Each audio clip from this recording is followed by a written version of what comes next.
La doctora Adriana Lucía Trejo es postdoctorante del Instituto de Geografía de la UNAM, es doctora en Geografía por la Universidad Autónoma del Estado de Quintana Roo, ha realizado consultorías nacionales, internacionales y gubernamentales en materia de reducción de riesgos de desastres, resiliencia y territorio, planificación del desarrollo y cambio climático principalmente.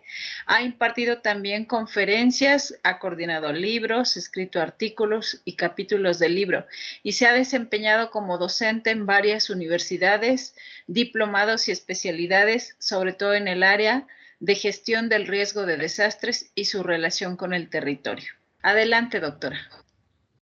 Muchas gracias por la invitación, por la introducción y sobre todo a todos los participantes por compartir este 14 de febrero con nosotros. Bueno, voy a compartir mi pantalla. Bueno, pues yo quiero presentarles a ustedes este proyecto que fue mi tesis doctoral, en donde desarrollé una propuesta metodológica denominada Unidades Territoriales de Riesgo en Chetumal.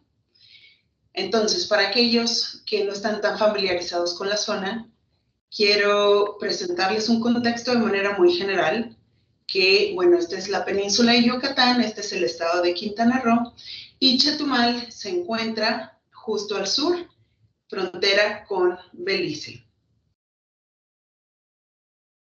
Bueno, aquí tenemos otra perspectiva ya más cercana de la ciudad. Podemos ver que es frontera con Belice, aquí se encuentra el río Hondo, pero también está rodeada por la bahía de Chetumal, que es este cuerpo de agua, y también este cuerpo de agua, que es un humedal, que se llama La Sabana. ¿Okay? Al norte también se encuentran otras lagunas, y bueno, aquí tenemos una mirada de lo que es el Boulevard de Chetumal, que es precisamente toda la zona de costa.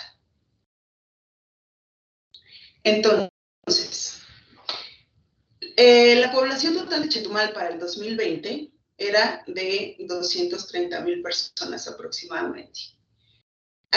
Aquí se encuentra el centro histórico de Chetumal. Entonces, la expansión, por supuesto, porque tenemos la bahía de Chetumal, tiene que ser hacia el norte. Sin embargo, hacia el norte se encuentran zonas de humedales y también estas zonas que son colonias que no estaban planeadas en un inicio. Entonces tenemos la mayor concentración de las personas al norte de la ciudad. Y bueno, platicarles también que la ciudad se encuentra en una planicie. Prácticamente la parte baja se encuentra entre 1 y 3 metros sobre el nivel del mar. Y posteriormente hay una zona relativamente más alta que se encuentra entre los 6 y 9 metros sobre el nivel del mar. También, como se lo imaginarán ustedes, el Caribe mexicano, pues tiene un clima cálido subhúmedo con lluvias en verano, pero también llueve en invierno. Entonces, en primer lugar, para poder nosotros presentar esta propuesta metodológica, tenemos que reconocer cuáles son los componentes del riesgo.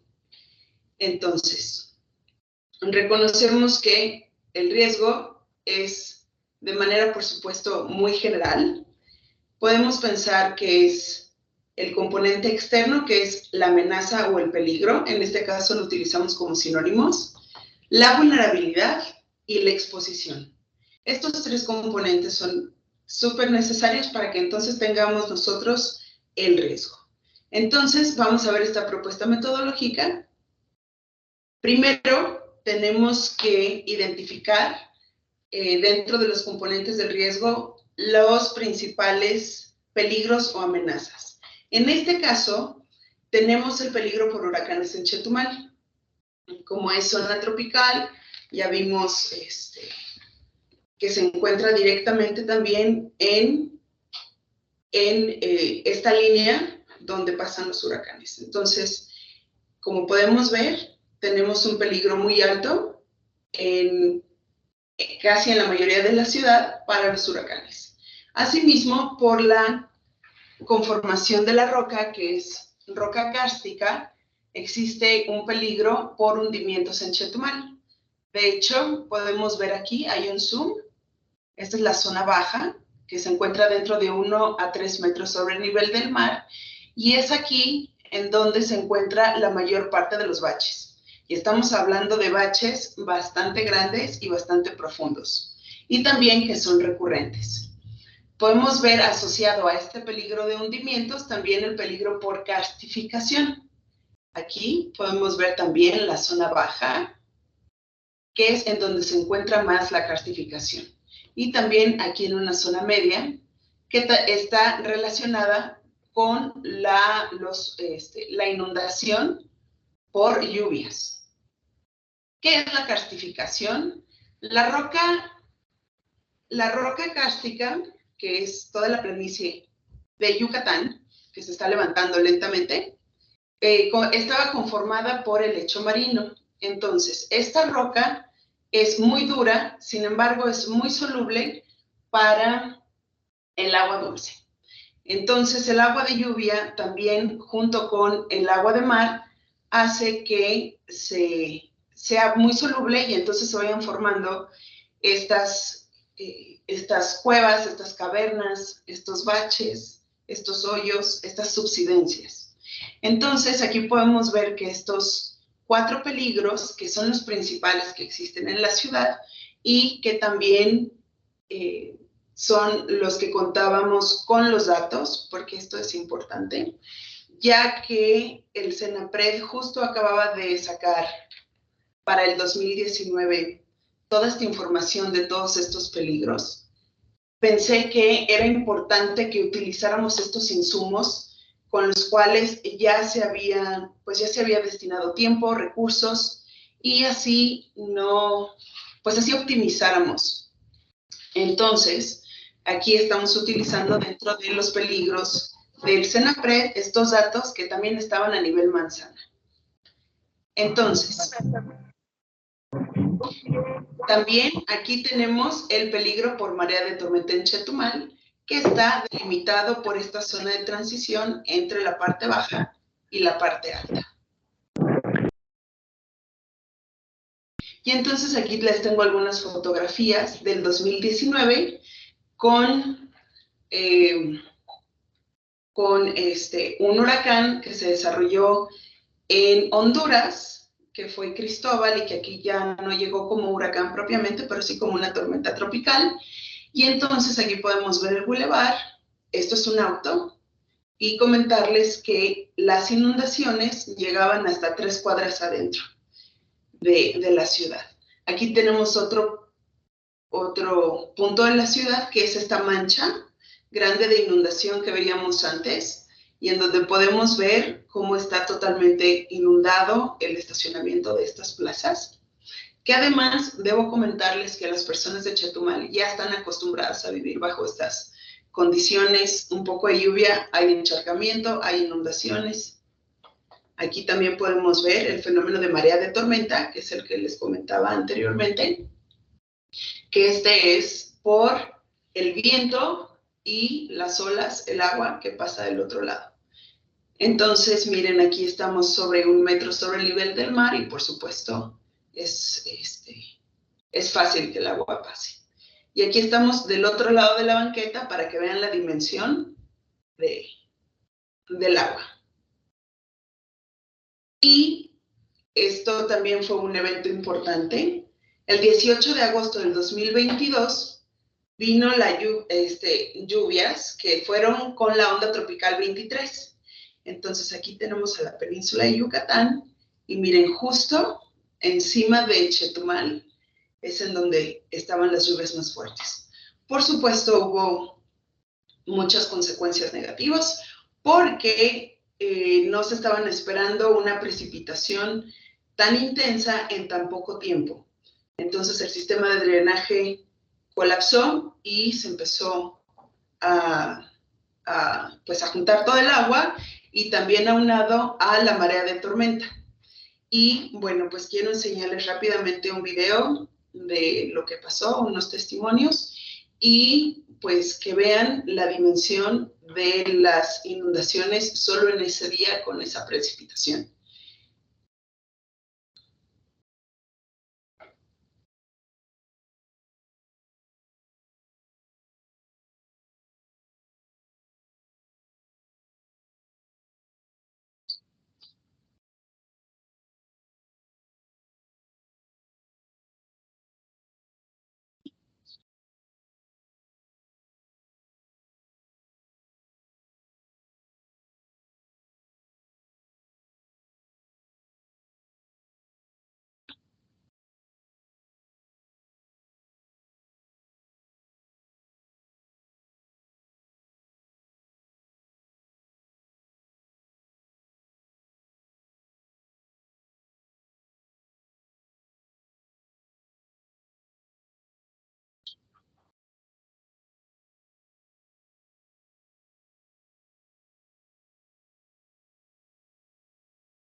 Bueno, esta es una pequeña muestra. Sin embargo, comentarles que se perdieron más de 300 autos y que muchas casas se vieron inundadas y con pérdidas importantes. Y solo en una lluvia. Bien, entonces ya pasamos la primera fase en donde identificamos los principales peligros o amenazas de esta zona en particular, utilizando pues estos insumos del CENAPRED. Entonces, siguiendo bajo esta lógica, necesitamos los segundos componentes y el tercer componente, que es la vulnerabilidad y la exposición. Para ello, tenemos que diseñar una homologación de datos tanto cuantitativos como cualitativos para poder integrarlos entonces a este modelo. Entonces, estos son los indicadores de CENAPRED que se utilizaron para obtener la vulnerabilidad social. Aquí podemos ver el componente que es la condición social y económica, en donde se desagrega con aspectos de salud, de educación, de vivienda, empleo e ingresos, y también características generales de la población. Asimismo, este índice considera lo que es la capacidad de respuesta, que tiene que ver con la preparación antes y después de un evento de las autoridades, pero también de la población, y un cuestionario que refiere a la percepción local del riesgo. Esto es importante porque determina también algunos comportamientos que va a tener la población o no ante el evento. Entonces, lo que hicimos para la vulnerabilidad fue identificar dos vulnerabilidades igual de CENAPRED, que era la vulnerabilidad social, que también está desagregado a nivel manzana. Eso es importante porque tenemos entonces la capacidad de hacer este análisis de manera local, muy puntual, y también la vulnerabilidad estructural en Chetumal. El CENAPRED refiere a la vulnerabilidad estructural al tipo de estructuras. Por ejemplo, el tipo 1 son casas para habitación, construidas con muros de mampostería. El segundo tipo, edificios para viviendas, oficinas y escuelas. El tercer tipo, construcciones especiales. El cuarto, sistemas de gran extensión. Y el quinto, tuberías superficiales o enterradas. Entonces, con esto y con álgebra de mapas a escala manzana, entonces yo pude determinar la vulnerabilidad integral en Chetumal. Esto es importante para poderlo entonces meter a esta, entre comillas, fórmula del riesgo. ¿Ok? Ahora, tuve que hacer lo propio con la exposición integral. Entonces, para tener este tercer componente del riesgo, utilicé el uso del suelo más la densidad poblacional y lo convertimos en índice de exposición y en grado de exposición. Y nos queda entonces este mapa. Ahora bien, ya tenemos analizados los peligros o amenazas, la vulnerabilidad integral y la exposición. ¿Para qué? Para entonces poder generar el riesgo y conocer en realidad a nivel manzana cuáles son estos riesgos por peligros específicos. Entonces, esta es la secuencia cartográfica que yo utilicé para identificar este riesgo. Dentro de las amenazas geológicas, utilicé karstificación, hundimiento y sismos. Y los chetumaleños hoy en día no me pueden decir que no tiembla porque hace 3 o 4 días tuvieron un sismo de 5.5. Los hidrometeorológicos, que son las inundaciones pluviales, la inundación por marea de tormenta, y los químico-tecnológicos, en donde consideramos los peligros químicos por derrames y los peligros químicos por fugas y transporte. A esto se le agrega al peligro la vulnerabilidad integral, que estaba hecha por estas dos vulnerabilidades, ¿recuerdan? Y de esto, entonces, de este resultado, podemos agregar el componente de exposición. Y entonces, después, ya tenemos el riesgo por peligro específico. Pero para que sea un poquito más claro, se los enseño de manera cartográfica, de manera espacial. Primero, necesitamos hacer este análisis espacial de la amenaza propia. En este caso es la carstificación. Posteriormente, tengo que hacer una correlación espacial entre esta amenaza, la carstificación y la vulnerabilidad integral. Posteriormente, tengo que hacer una correlación sucesiva del resultado anterior con la exposición integral, y entonces ahora sí tengo la síntesis de todas estas correlaciones espaciales y tengo como resultado el riesgo por carstificación. Porque acuérdense que cuando estamos hablando de riesgo, necesitamos hablar necesariamente de estos tres componentes. Y entonces hice lo mismo con cada una de estas amenazas para tener los riesgos puntuales y específicos. Carstificación, hundimientos, inundación, marea de tormenta, derrames por fuga y transporte. Ahora sí, después de haber homologado también para poder hacer el riesgo, entonces ya tengo la cartografía final del riesgo integral en Chetumal, tomando en cuenta todas las amenazas, ¿no? Las principales amenazas. Pero si yo voy con el tomador de decisiones con este mapa, yo creo que no le dice mucho.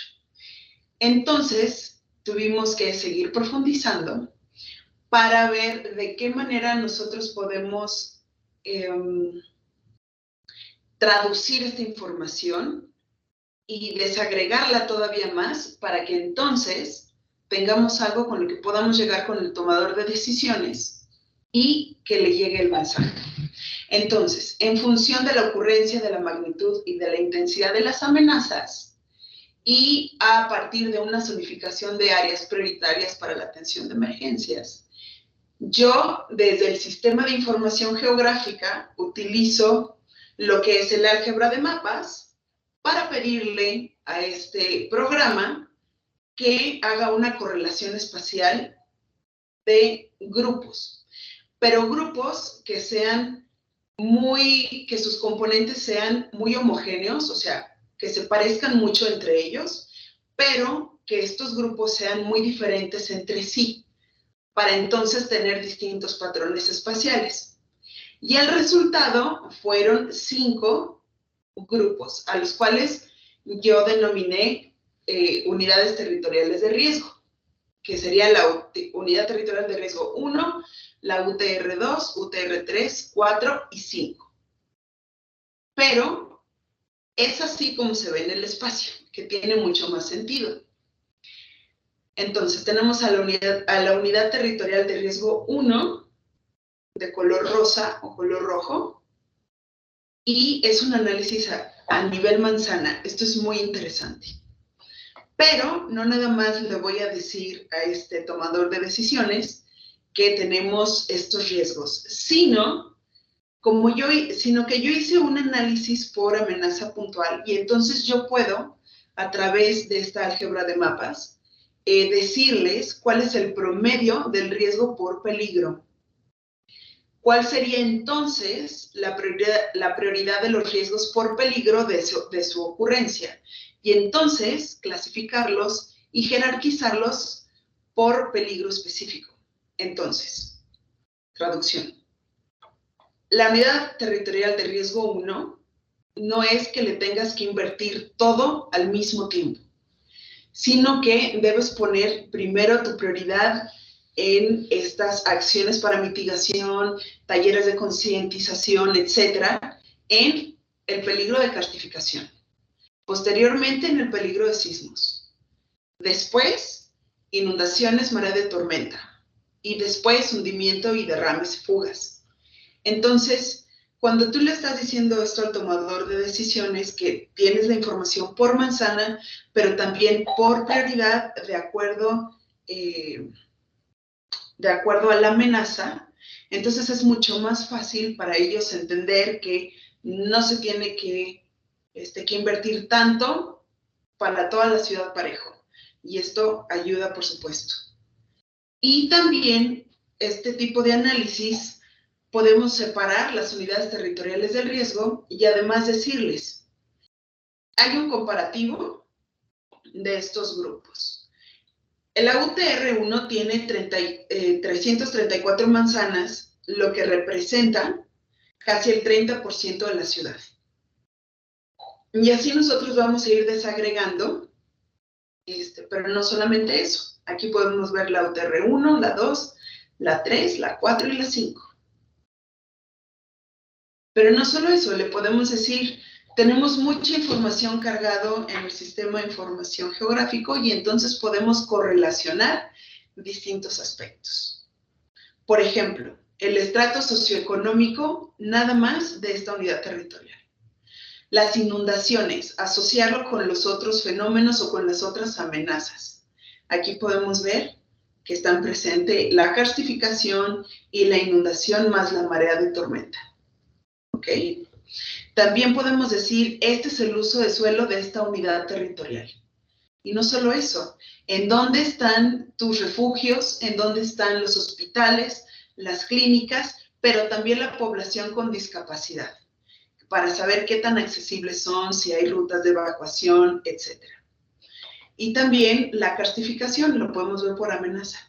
Y entonces aquí ya le vamos dotando de un mayor número de herramientas para distintos tipos de análisis.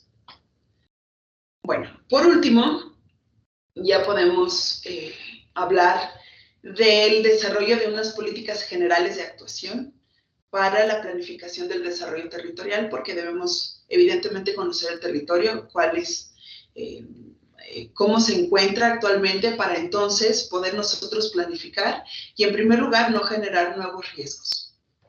Entonces, por supuesto, tienen que ser propuestas basadas desde lo local, en un ejercicio de democracia, equidad, participación, con visión a mediano y largo plazo, seguros, fondos de emergencia, monitoreo permanente, rendición de cuentas, protocolos de acción coordinados, etc. Pero también podemos nosotros proponer la reducción del riesgo local por peligro específico a partir de estas unidades por nivel de actuación. Entonces podemos también hablar de todos los actores, de todas las acciones para la reducción del riesgo de desastre que debería tener cada uno de estos actores, pero también del marco normativo en donde inciden. Entonces aquí hablamos de la comunidad, del ayuntamiento, de la Dirección Municipal de Protección Civil, sector privado, academia, plataformas y medios de comunicación, y también cuáles son los encargados y las autoridades locales de aplicación. Y esto lo hacemos a nivel municipal, lo hacemos a nivel estatal, regional y nacional. Y entonces, por último, aquí es un ejemplo de un resumen que podemos hacer también para las autoridades. Aquí tenemos la UTR1 en donde yo le expongo las generalidades. Por ejemplo, se conforma por 334 manzanas, tantos metros cuadrados, tantas personas, representa tanto las colonias, instalaciones vitales, instalaciones de salud, instalaciones gubernamentales, instalaciones de seguridad, instalaciones deportivas, sociales, culturales, principales vialidades, refugios, escuelas, comercios, estaciones de servicio, etc. Y también lo podemos ver con peligro específico. Les podemos poner mapas, les podemos decir cuáles son la estructura crítica con riesgo muy alto de karstificación, el centro de convenciones, la Secretaría de Turismo, bares, restaurantes, pero también hospital militar, congreso, etc. Y, sobre todo, ofrecer también estas estrategias de mitigación del riesgo local por este peligro. Y aquí podemos ver también la erosión costera, que es bastante fuerte e importante en Chetumal, y qué hacer al respecto. Y ya con esto, este es el otro ejemplo de la unidad territorial más chiquita, en donde podemos ver las generalidades, pero también todos los peligros con su nivel de jerarquía o de priorización. inundaciones, sismos, karstificación, con las estrategias propias de mitigación. Y entonces, ¿cuáles son las conclusiones? Que hay otros aspectos que la planificación tiene que tomar en cuenta para que la gestión del riesgo sea necesaria, que son dos componentes territoriales, que estamos hablando de la gestión ambiental, pero también del ordenamiento territorial, por supuesto a través de la política pública. Utilizar la información y tecnologías que ya están disponibles. Por supuesto, enfocarnos a un nivel local y desde la planificación, cuando estudiamos y analizamos el riesgo. La buena comunicación del riesgo es muy importante. Y por último, pues la meta de este modelo es que sea resultados de fácil lectura y que cualquiera pueda entenderle, y también pues que se utilicen los insumos que ya existen. Y entonces con esto termino mi presentación y me pongo a sus órdenes para cualquier duda. Muchísimas gracias, doctora. Muy interesante el tema y yo creo que, bueno, es un tema que no se vive solamente allá en Chetumal, creo que lo vivimos a nivel nacional, varios de los estados. Y bueno, pues me gustaría, doctora, no sé si tenga algún otro comentario. Me gustaría pedirles a los compañeros que están aquí presentes que levanten su manita, por favor, para hacer alguna pregunta, por favor, para la doctora. Y bueno, la verdad es que un súper aplauso. Tiene una investigación fenomenal. Doctora Blanca. Pues me parece que ya tenemos aquí los compañeros con la manita levantada. Les voy a ir dando la palabra para que comiencen con sus preguntas. La dinámica es, ellos le hacen la pregunta, usted la contesta. Daniela Fernández, por favor, tu pregunta. Adelante. Hola, buenas tardes. Mira, la pregunta es ¿qué tanto se ha difundido esta investigación con las personas que se encuentran, bueno, encargadas de tomar decisiones en Quintana Roo? ¿Y qué tanto interés hay al respecto? Es decir, o sea, a mí sí me llama la atención como, se me hace un trabajo muy, muy importante y a nivel gubernamental también me parece muy relevante. Me gustaría saber qué tanto contacto ha habido con los tomadores de decisiones y qué tanta posibilidad hay de que esto de verdad impacte en la política pública y en la inversión de presupuesto y demás, ¿no? Bueno, muchas gracias. Se llevó la investigación al ayuntamiento y también a la oficina municipal. Sin embargo, se hizo una reunión en donde se invitaron a varias personas para discutir el nuevo programa territorial. Pero pues no, la verdad es que no hay mucho interés en esto, todavía en Chetumal en esa parte, como están tan habituados y acostumbrados a vivir y a convivir con las amenazas, con las inundaciones, con el karst, ¿no? Por ejemplo, vimos ahí en el video a una señora que se cayó en un bache. Cuando les hablo de baches, imagínense cenotes casi, ¿no?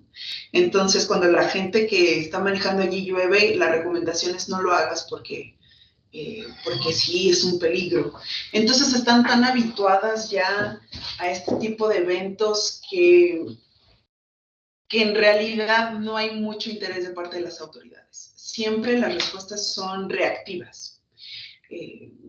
Y pues no nos invitaron entonces para formar parte de este comité, ni mucho menos. Entonces, la verdad es que se ha quedado allí, nada más en la academia, y no ha habido mucha difusión más allá de algunas conferencias y algunos eventos. Muchas gracias, doctora. Gracias, Daniela. Vamos a pasar a la segunda pregunta con José Fraga, por favor. Adelante, José, tu pregunta. Sí, hola, buenas tardes a todos. Primero, felicidades a la doctora. Coincide un trabajo muy, muy importante y una pena que no se le esté dando la importancia que requiere. Mi pregunta va un poco relacionado al un poco el tema metodológico y sería si a la hora que se hace esta correlación para llegar al índice del riesgo, si todos los peligros que se están considerando tienen como el mismo valor a la hora de generar el índice, o si hay algunos que pesen más que otros. Bueno, para la unificación sí, sin embargo, dentro de esta álgebra de mapas, bueno, automáticamente se hace esta jerarquización, o sea, el resultado es la probabilidad de ocurrencia también. Entonces, ese sería el peso específico que se le da a las amenazas como tal, que nos permite, evidentemente, después hacer esta tabla, ¿no? No sé si te respondí, José. Sí, y en este caso, dentro de este ejemplo, bueno, en este caso en particular, ¿cuál sería el peligro más recurrente o que se detectó que es más, pues sí, más, con más incidencia? Carstificación e inundaciones, que a su vez son fenómenos que se potencializan cuando están juntos, pero se dan en toda la ciudad prácticamente. Bien, gracias. A ti, José. Bueno, vamos a pasar con la pregunta de María Zavala, por favor. Adelante. Gracias. Buenas tardes a todos. Felicidades, doctora Adriana. La verdad, muy interesante el trabajo que ha realizado. Muchas felicidades. Y mi pregunta es, ¿qué tipo de prueba estadística utilizó para medir las correlaciones? Muchas gracias. ¿Qué tal, María? Muchas gracias. Bueno, es la estadística de patrón espacial deductiva, que está basada en la teoría de la posibilidad, y lo hice en el sistema de información geográfica con el análisis clúster y de valor atípico, o el Anselin local de Morán. Sí, que es una herramienta estadística multivariada que nos permite entonces, ya una vez homologando nuestras variables, entonces correrlas dentro del mismo modelo. Muchas gracias, doctora. A ti. Gracias, doctora. Bueno, pasamos por favor con Laura Andrea. Adelante, Laura. Sí, hola, ¿qué tal? Buenas noches. Mi pregunta va con relación en los componentes de los indicadores de la vulnerabilidad social que indicaba, publicados por el CENAPRED en 2016. Mi pregunta es, ¿cuáles de los 3 componentes se utilizaron para tomar el indicador de vulnerabilidad social? O si solo fueron algunos, sobre todo porque creo que el tercero por ahí mencionó algunos sobre percepción del riesgo. Entonces, nada más. Gracias. Hola, Laura, muchas gracias. Bueno, el resultado como tal de la vulnerabilidad social toma en cuenta todos estos componentes. De hecho, es la metodología que utilizaba el CENAPRED en ese momento. No sé si ahorita ya la cambió, pero tiene un apartado que es la percepción local y está dentro de esta metodología que ellos utilizaron. Dicen que es un cuestionario que se le hace a las personas para saber qué tan vulnerables se sienten de las distintas amenazas. Entonces, esa es la información que así viene en términos muy generales del CENAPRED. Pero están tomados en cuenta todas estas variables, todos estos indicadores. Perdón, que se tomaron para su estudio, ¿verdad? Es decir, utilizó todos los componentes para... Lo que pasa es que ellos ya te dan la vulnerabilidad social por manzana. Sí. Y cuando tú te metes a investigar qué es la vulnerabilidad, Ok, ya. Ellos ya te dicen que son todos esos componentes que yo te enseñé en la tabla. Ya, de acuerdo. Sí, muchas gracias. Esos datos los saca directamente el CENAPRED. Ok. Yo no los mezclé. De acuerdo, gracias. A ti. Muchas gracias. Bueno, vamos a continuar aquí con otros compañeros que tienen ya su manita levantada. Rosa Hernández, por favor, adelante con tu pregunta. Hola, buenas tardes, doctora Adriana. Mi pregunta es, ¿cómo podríamos generar conciencia en las autoridades para la incorporación de la gestión de riesgos en la planeación? ¿Qué tal, Rosy? Gracias. Bueno, pues creo que esa es una pregunta de difícil resolución. ¿Eres Rosy, que estuvo con nosotros en el curso? Sí, sí soy yo. Muchas gracias por presentarse. No, al contrario, Rosy, gracias por la invitación. Bueno, como lo decía la doctora Quiroga, es muy importante ser asertivos con la comunicación cuando nos acercamos a los tomadores de decisiones, pero hay muchos factores que influyen. Podemos estar hablando también de presupuestos, de tiempo de gestión. Cuando los tiempos son tan cortos y cambian de una administración a la otra, pues también es difícil que se lleve una continuidad con algunos proyectos o algunas ideas, buenas ideas, presupuestos, etc. Entonces, yo no sé en realidad cuál sería la estrategia, si existe como una receta. La desconozco, pero creo que lo que nosotros podemos hacer desde la academia es tener las herramientas y la comunicación asertiva, ¿no? Para podernos acercar también a estos tomadores de decisiones. Rosy, no te contesté como tal. Muchas gracias, doctora. Bueno, vamos a continuar con la pregunta de Francisco Hernández, por favor. Adelante. Muchas gracias, maestra. Bueno, antes que nada, felicidades, doctora, por la ponencia. Está muy interesante el tema y lo desarrolló muy bien. Felicidades. Gracias, Francisco.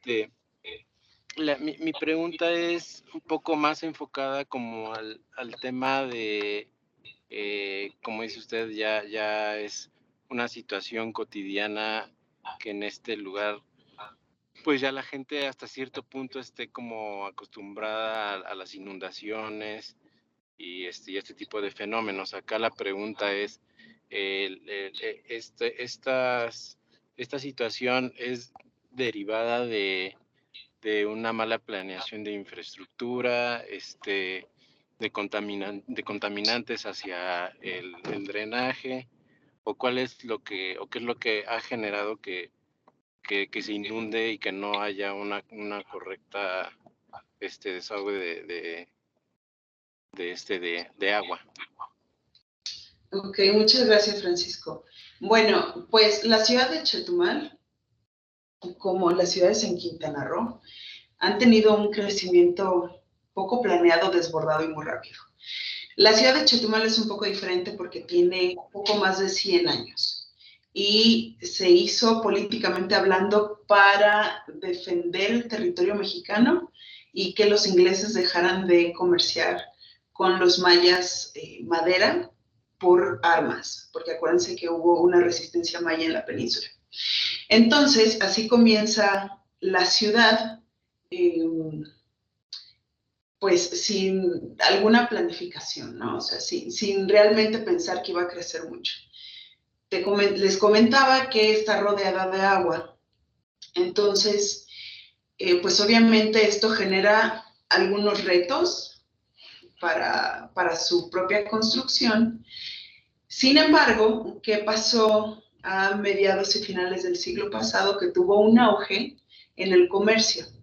Y entonces, no sé, quizás ustedes son muy chavos todavía, pero seguro sus papás o sus abuelos sabían que en Chetumal ustedes podían encontrar muchos electrodomésticos y mucha mercancía que venía de Panamá. Entonces se volvió un auge económico muy fuerte. Y esto impulsó a que vinieran más personas y creciera la ciudad. Después se abrieron los tratados de libre comercio y entonces este auge económico dejó de existir. También somos frontera con Belice.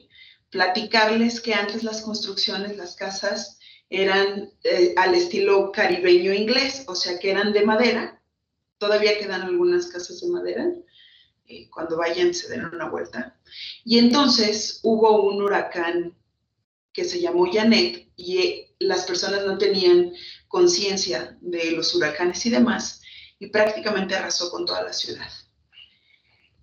Fue tanta la destrucción que el huracán Janet, además se le hizo un monumento y todo, todavía sigue con las generaciones. Sin embargo, estas nuevas generaciones nunca han vivido un huracán y entonces, pues, aquí ya tenemos también la percepción local de la población, etcétera, de cómo reaccionar. Hay mucha migración, etcétera. Bueno, entonces, Francisco, después de esta breve historia, te platico que no hubo una planificación, que la infraestructura, por ejemplo, del drenaje está muy limitada, que no es suficiente para todo el agua y que también es zona costera. Entonces, hay una confluencia de aguas subterráneas, más las aguas superficiales, más las aguas de la sabana y de otros, y del río Hondo, que pues prácticamente es un humedal la ciudad. Entonces, aunque tú pongas mucha construcción, muchas medidas, siempre se va a inundar. Sobre todo también porque es zona de humedales y las personas se han establecido allí. ¿Qué pasa? Como la historia de muchos lugares en nuestro país que se inundan y tienen otro tipo de desastres, que el gobierno, para juntar votos, acaban auspiciando o acaban dotando de servicios a lugares donde tienen nivel muy alto de inundación y de otros riesgos, y entonces se vuelven colonias formales, legales, con los servicios. Sin embargo, territorialmente hablando, estos espacios no son aptos para una ciudad, que es prácticamente lo que ha pasado. Y ahora, ¿cómo corriges esos problemas de asentamientos que ya tienen 40, 50, 60 años y que ya las tierras comunales y ejidales ya se pueden vender? Entonces, también eso pues ha generado nuevos problemas y nuevos asentamientos en zonas de alto riesgo. Y esto no se detiene. La ciudad sigue creciendo más por el auge que ha tenido Quintana Roo en los últimos 20, 30 años, y ahora también con toda la atención gubernamental, Tren Maya y otras cosas que han despertado pues el interés, especulación de la tierra, etc. Entonces, bueno, esos son algunos de los problemas. No sé si te contesté, Francisco.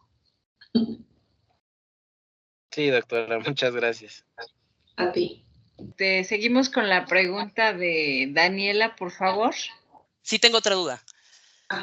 Miren, Adelante. quería saber si existe algún instrumento público de comunicación de riesgo de desastres en Quintana Roo, algo así como un atlas de riesgo, o si esto sería una primera aproximación como para la población de Chetumal.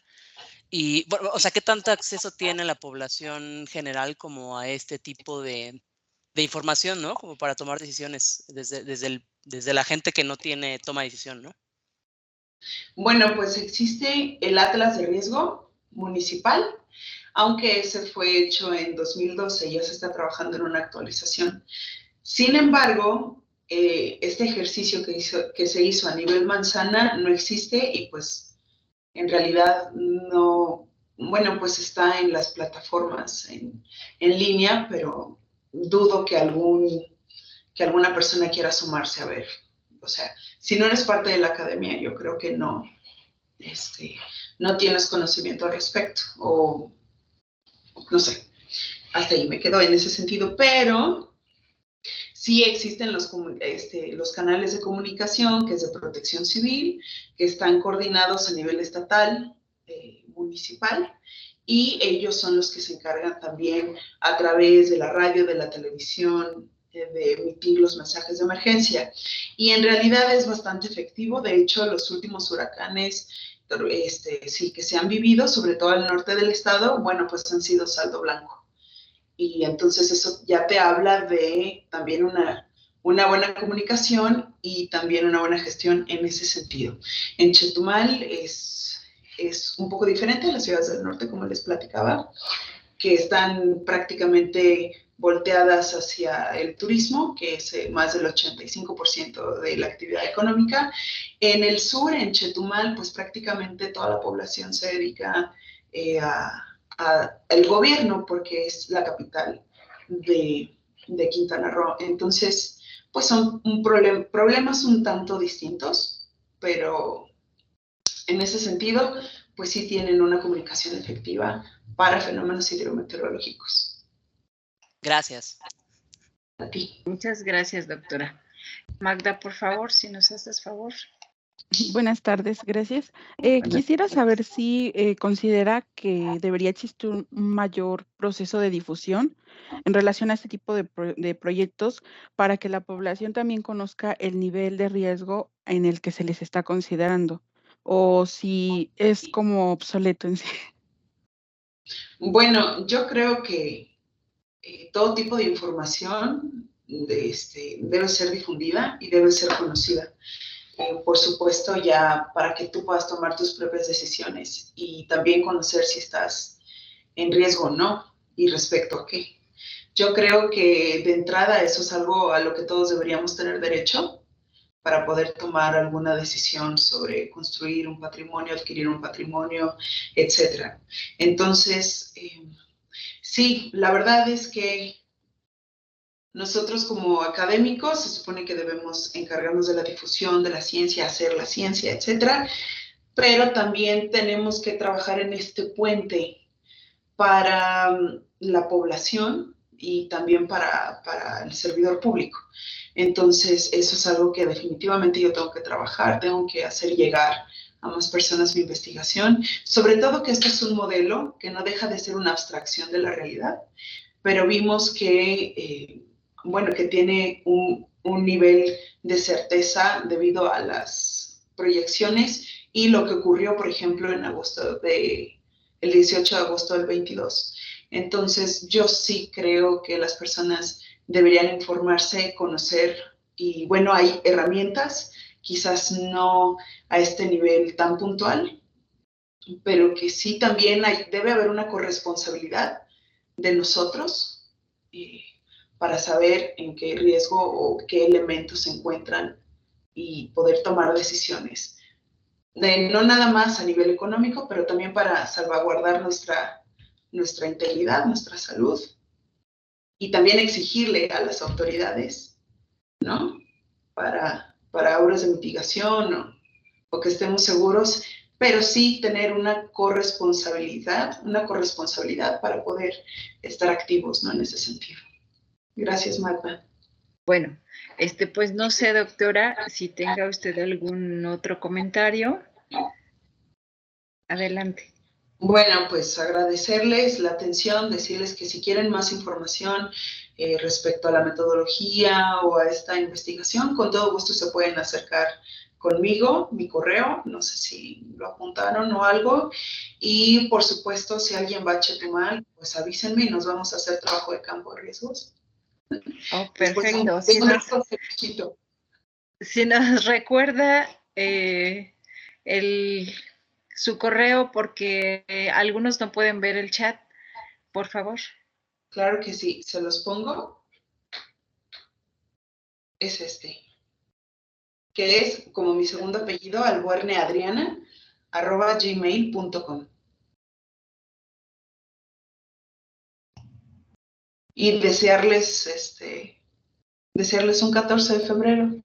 Ah, sí, mire, estamos aquí también disfrutando la sesión. Pues muchas gracias, doctora. Doctora Blanca, si tiene algo más que comentar. Sí, agradecerle a la doctora Adriana Trejo, pues su interesante estudio, ya que este es uno de los temas prioritarios en nuestras agendas, no solamente de gobierno, sino también para la población en general, ya que tenemos no solamente muchísima litoral, somos de los países que tienen más costa en el mundo, y muchas ciudades están en la orilla o poblados, pequeños, medianos y grandes.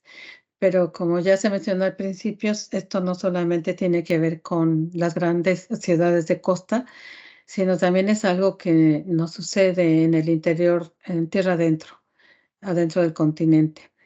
Nosotros en Puebla aquí hemos padecido también, sí, esta situación de inundaciones en el 99, cuando se coincidieron varios tipos de fenómenos.